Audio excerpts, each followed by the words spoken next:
Vietnam disebut menjadi lawan sesungguhnya timnas Indonesia di Piala AFF 2026 untuk mengukur level permainan skuad Garuda. Lalu bagaimana peluang Rizky Ridho dan kawan-kawan dalam meraih 3 poin atas The Golden Star Warriors besok di Stadion Pakansari. Kita langsung membahasnya dengan pengamat sepak bola Muhammad Kusnaini. Bungkus, selamat malam, apa kabar?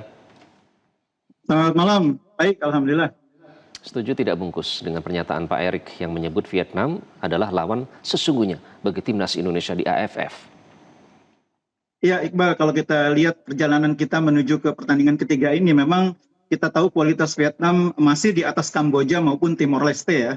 Meskipun Vietnam di laga terakhir kemarin ditahan imbang oleh Singapura, secara keseluruhan kualitas mereka masih di atas Kamboja maupun Timor Leste. Sehingga laga melawan Vietnam memang menjadi ujian sesungguhnya. Sejak awal saya mengatakan bahwa untuk lolos dari fase grup ini kita harus memenangkan 2 laga home. 1 laga home pertama sudah berhasil kita lewati dengan mengalahkan Kamboja, 1 laga away sudah kita menangkan lawan Timor Leste, maka sekarang tugas kita adalah mengalahkan Vietnam untuk memastikan lolos ke babak berikutnya atau ke semifinal. Oke, Bungkus, tapi banyak yang minta untuk teman-teman timnas ini waspada dengan provokasi dan juga potensi permainan keras Vietnam nanti. Apakah itu memang menjadi salah satu faktor utama yang harus diwaspadai, Bungkus? Ya, itu memang karakter permainan Vietnam seperti itu ya. Mereka cenderung bermain cepat, cenderung kadang-kadang keras dan bahkan menjurus kasar. Itu adalah bagian dari upaya untuk mengimbangi. Mungkin mereka merasa kalah dari segi taktik, kalah dari segi teknik atau skill. Karena itu mereka mengimbanginya dengan cara bermain lebih keras, bermain lebih agresif, bermain lebih cepat. Itu kan memang cara sebuah tim untuk mengimbangi kelebihan lawannya. Itu bukan hal yang tabu dalam sepak bola, karena ketika mereka sudah melampaui batas permainan keras, nanti tentu ada hukuman dari wasit. Jadi menurut saya kita tidak perlu terlalu risau terhadap permainan Vietnam. Wasit pasti akan mengawal pertandingan dengan baik. Yang penting kita sendiri tetap bisa mengontrol emosi.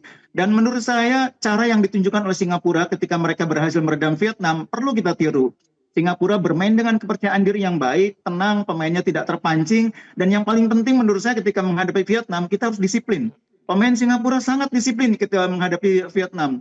Pemain yang ditugaskan untuk bertahan, pemain yang ditugaskan menjaga lapangan tengah, pemain yang ditugaskan untuk menjaga pemain Vietnam yang paling berbahaya, Nguyen Xuan Son atau Rafaelson, itu bermain sangat disiplin menjalankan tugasnya. Ini pelajaran yang harus kita petik dari pertandingan Singapura melawan Vietnam, bahwa disiplin akan menjadi salah satu kunci penting untuk mendapatkan hasil maksimal melawan Vietnam.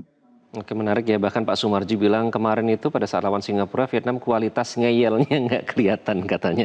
Itu cukup menarik pada saat Singapura bisa menjadi pembelajaran ya Bungkus ya. Tapi kalau lawan Timor Leste, Bungkus, pelatih John Herdman kan bilang melakukan banyak rotasi pemain, disebut bikin Indonesia ini jadi kesulitan mencetak gol lawan Timor Leste di babak pertama. Lalu apakah sebaiknya Coach Herdman ini mempertahankan skuad inti pada saat seperti lawan Kamboja, atau memang ada potensi Anda lihat Herdman kembali melakukan rotasi atau mungkin mencoba pemain lain untuk melawan Vietnam besok?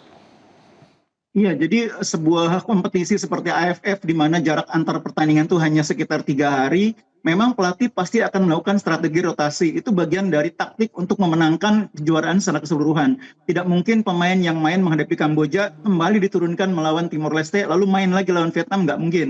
Jadi yang disiapkan lawan Kamboja akan berbeda dengan lawan Timor Leste, dan akan berbeda lagi ketika melawan Vietnam.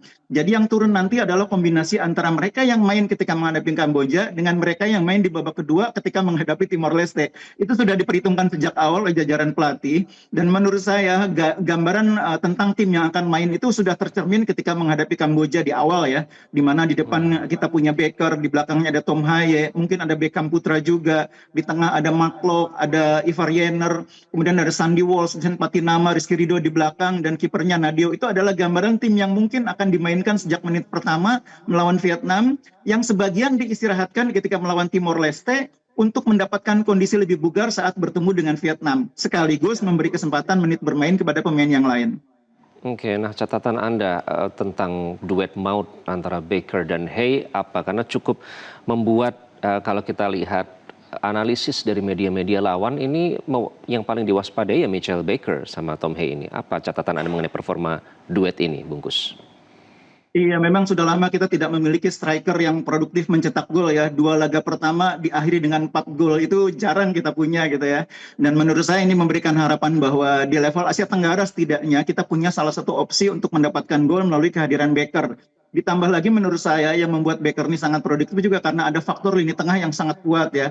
Kita punya pemain sekelas Tom Haye yang secara kualitas terus terang menurut saya termasuk yang paling tinggi kualitasnya di antara gelandang-gelandang yang main di ajang Asian Championship kali ini. Kalau kita bandingkan misalnya dengan Nguyen Quang Hai, itu playmakernya Vietnam gitu ya, atau dengan pemain-pemain lain Haris Harun di Singapura, kualitas Tom Haye ini menurut saya masih di atas gelandang-gelandang yang ada di level ASEAN Championship. Ditambah lagi jangan lupa kita juga punya Ragnar Oratmangun. Ini pemainnya juga kualitasnya juga sangat baik. Ketika dimainkan kemarin di laga melawan Timor Leste, kehadiran Oratmangun, kehadiran Sen Patinama itu menjadi pembeda ketika mereka dimainkan di babak kedua. Kualitas pemain-pemain yang kita punya di tengah dan di wing itu memang sangat bagus sehingga membuat Becker sebagai striker itu lebih mudah memanfaatkan situasi untuk mencetak gol. Jangan lupa cara main Becker ini kan betul-betul sebagai target man. Dia beda mainnya dengan Ole Romani. Dia betul-betul harus dipasok bola-bola matang, harus dikasih umpan-umpan yang memanjakan. Beda dengan Ole yang bisa menciptakan peluang sendiri. Becker ini lebih merupakan striker poacher ya. Striker target man yang ada di dalam kotak penalti. Jadi fungsi pemain lain untuk memberikan pasokan umpan matang itu sangat sangat ditunggu kehadirannya oleh Becker. Fungsi pemain lain artinya ada apa harus mengandalkan permainan kolektif di situ. Tampaknya ini sudah dikeker bungkus sama pelatih timnas Vietnam ya, Kim Sang-sik. Katanya sudah menganalisis Indonesia, katanya mereka punya skuad yang sangat kuat, tapi kami tidak hanya fokus kepada satu pemain, tapi seluruh tim. Ya betul, Mitchell Baker tajam, tapi kekuatan Indonesia terletak pada permainan kolektif. Artinya sebenarnya memang inikah keunggulan kita memiliki skuad yang mengesankan ini dengan permainan kolektifnya, Bungkus? Ya itu tadi yang saya bilang bahwa kita bukan hanya punya Becker yang produktif dengan mencetak 4 gol. Becker bisa mencetak 4 gol itu karena kita punya pemain-pemain yang mensupport dia. Pergerakan Eliano di sayap kanan, pergerakan Sandy Walsh ketika ikut menaik menyerang overlap. Di kiri kita punya Ragnar Oratmangun, punya Donitri. Itu juga membuat Becker menjadi dimanjakan dengan umpan-umpan matang dari dua sisi sayap. Ditambah lagi jangan lupa ada Prof. Tom Haye yang juga sering menciptakan umpan-umpan ajaib, umpan-umpan terobosan, umpan-umpan dengan early crossing. Salah satu golnya Becker yang sangat indah itu kan berasal dari early crossing yang dibuat oleh Tom Haye dari sisi kanan lapangan. Jadi kalau sayapnya agak diredam oleh lawan, ada Tom Haye yang bisa memberikan opsi dengan early crossing dari lapangan tengah. Nah, ini yang menjadi catatan penting adalah kita punya Becker yang karakter menyerangnya itu sangat kuat dengan bola-bola udara. Becker ini tingginya 196. Pemain Vietnam tidak ada yang posturnya itu di atas 195. Paling tinggi itu 185 di lini belakang. Karena itu kita harus bisa memanfaatkan bola-bola atas menghadapi Vietnam. Jadi memang secara kolektif kita punya pemain-pemain yang kualitasnya bagus, itu diwaspadai oleh Kim Sang-sik. Tapi salah satu opsi yang bisa kita maksimalkan adalah permainan bola atas, karena di situ kita punya kelebihan. Kita kuat dalam bola atas melalui Becker, dan kita punya pengumpan-pengumpan jitu. Ada Eliano, ada Tom Haye, ada Donitri, yang kualitas crossingnya sangat baik. Ini betul-betul harus dijadikan senjata oleh Coach Hetman. Jangan sampai ini disia-siakan, karena ini salah satu solusi untuk mengatasi ketatnya pertahanan Vietnam. Oke, Bungkus, sekarang situasi sudah berbeda dibandingkan tahun sebelumnya. Indonesia kini dianggap sebagai pesaing utama dan bukan underdog lagi. Bahkan media Vietnam seperti Bongda 24H dan The Tao 247 ini juga memprediksi kalaupun menang Vietnam tidak akan mudah kemenangannya dan menghormati kekuatan Indonesia. Ada yang juga menyebut ini final sebelum final karena kekuatan dari kedua tim ini. Bagaimana prediksi Anda besok, Bungkus? Apakah kita berpeluang memetik 3 poin melawan Vietnam?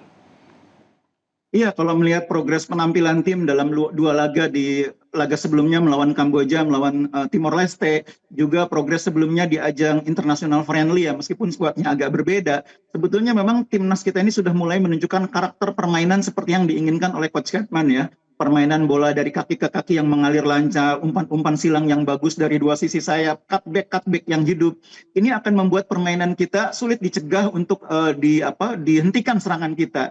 Jadi kalau ini bisa konsisten dilakukan, menurut saya memang di level Asia Tenggara ini kita sekarang salah satu tim yang paling kuat. Vietnam ini menurut saya sekarang agak sedikit menurun kekuatannya. Meskipun mereka sekarang punya 3 pemain berhasil ya, ada Rafaelson, ada Henryu, ada Magno. Tapi secara keseluruhan sebetulnya Vietnam dari segi permainan agak sedikit kurang tajam sekarang.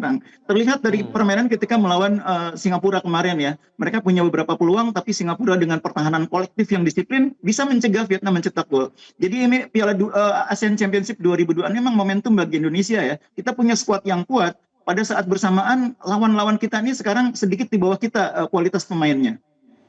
Oke. Ini bahkan The Tao 247 menyebut Indonesia sebagai salah satu kandidat juara turnamen. Kalau baca netizennya sih lucu ya, Bungkus, ada bilang kalau lengah sedikit kita bisa kalah kalau kata netizen Vietnam. Baik, terima kasih, kita nantikan semoga Indonesia bisa gacor bermain di Bogor nanti. Terima kasih Bungkus sudah bergabung dengan Prime Time News. Dan pemirsa, sesaat lagi Polres Metro Jakarta Pusat memastikan hilangnya atlet Jelajahi cara baru mendapatkan informasi. Download Metro TV Extend sekarang.